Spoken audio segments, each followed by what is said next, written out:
Hi guys! There's some big news coming out of Westminster and it's stirring up a lot of reactions.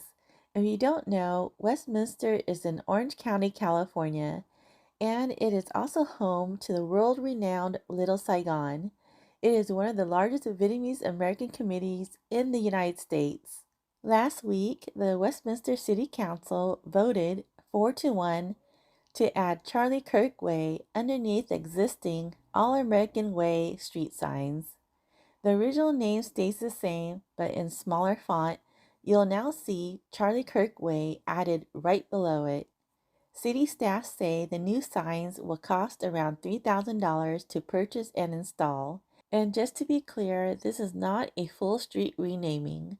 It's simply adding Kirk's name below the current one, so residents and businesses won't need to change their addresses. This only applies to the stretch of All-American Way between Westminster Boulevard and 13th Street, right next to Vietnam War Memorial. Mayor Charlie Nguyen says the idea is to honor Kirk's patriotism and civic engagement.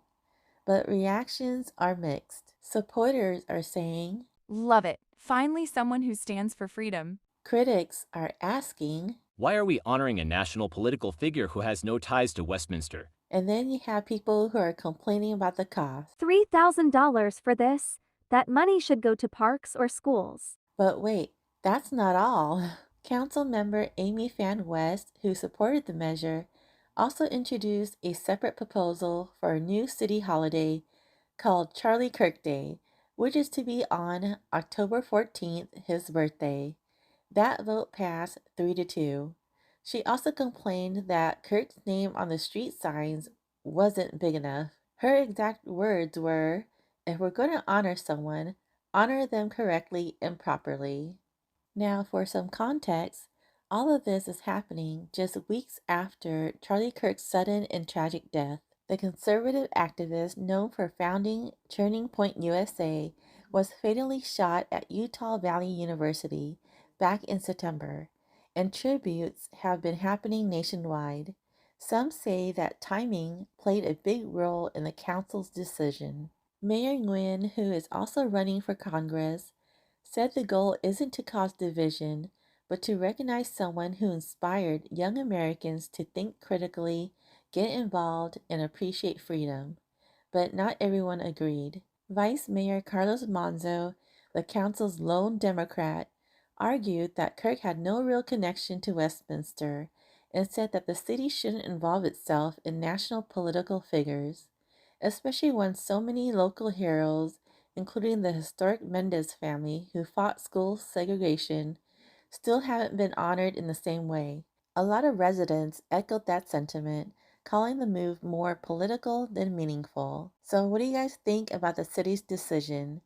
Should the city be honoring Charlie Kirk this way? Drop your thoughts in the comments below. I'd love to hear what you have to say. Okay, so now I'm going to walk the entire stretch of All-American Way so you can see exactly what's here. On the right side of the street, the first thing you'll see is City Hall. Just past that is the Westminster Police Department.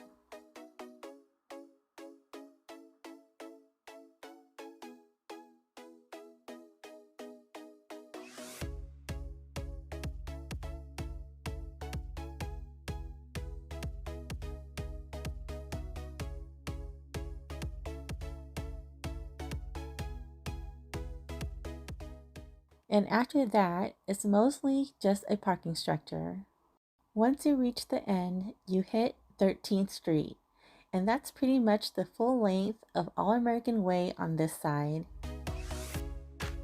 Now the other side of the street is much more meaningful. This is where you'll find the Vietnam War Memorial at Freedom Park. It's dedicated to the soldiers who fought and died in the Vietnam War. The memorial was unveiled on April 24, 2003, bringing together the Vietnamese community, veterans, and families who had lost loved ones during the war. Let's take a quick look around because it's a beautifully designed space. This monument honors both American and South Vietnamese soldiers and civilians who lost their lives. The centerpiece is the bronze sculpture created by artist Tuan Nguyen. There are two 11-foot statues, one American soldier and one South Vietnamese soldier, standing side by side. They're positioned together to represent unity, cooperation, and the bond formed between the two during the war. There's also an eternal flame here that burns in remembrance of those who never came home. Freedom Park hosts several community gatherings throughout the year, including Memorial Day and Veterans Day ceremonies.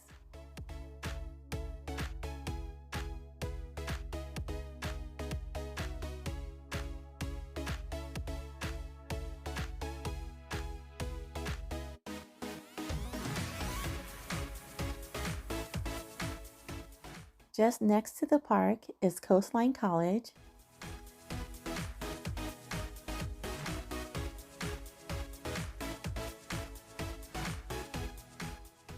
And after that, you'll see a stretch of homes. You know, I actually used to live right across the street from here back in the late 70s with my mom, dad, and brother.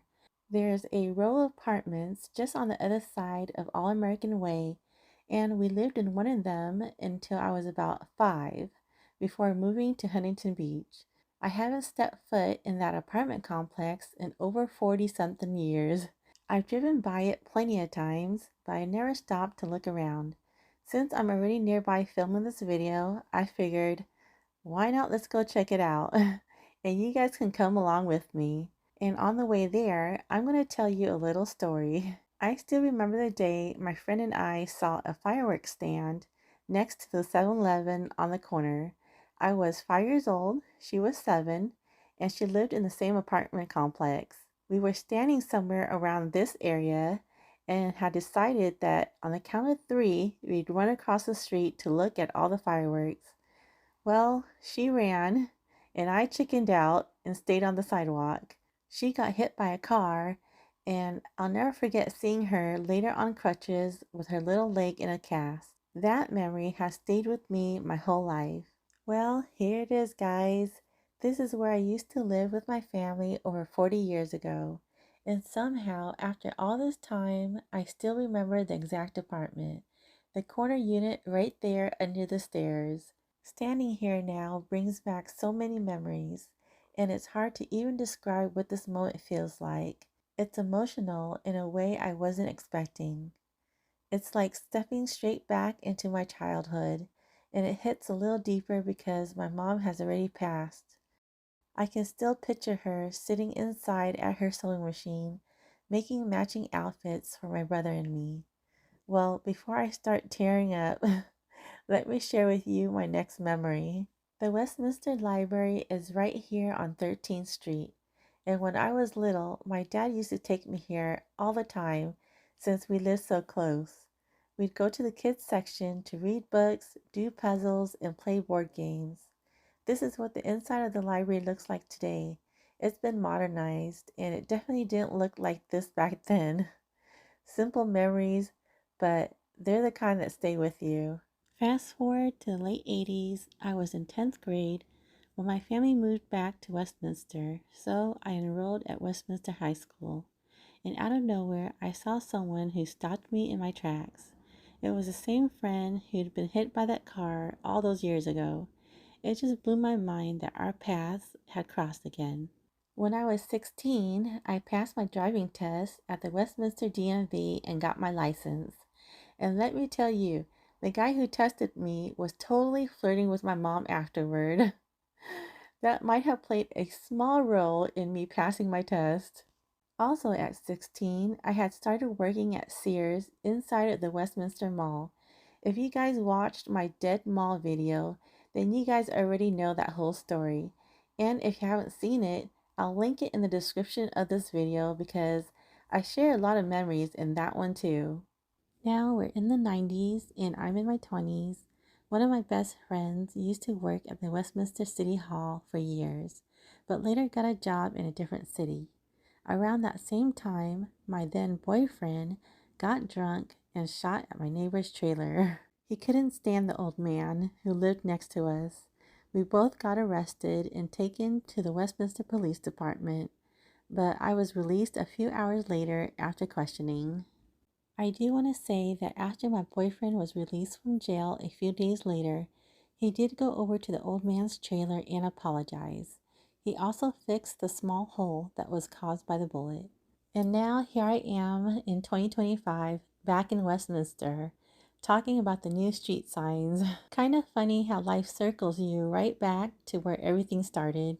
This city has been a huge part of my life, growing up, going to school, and working. I truly love the city of Westminster. Thank you for all the memories. Seeing the city in the spotlight again just reminded me how much of my life started right here. So I just wanted to share some of the moments that connected me to this city. Thank you so much for watching, guys. Please like this video, comment, and subscribe. Have a fantastic day, y'all. And until my next video, I'll see you later, alligator. Bye.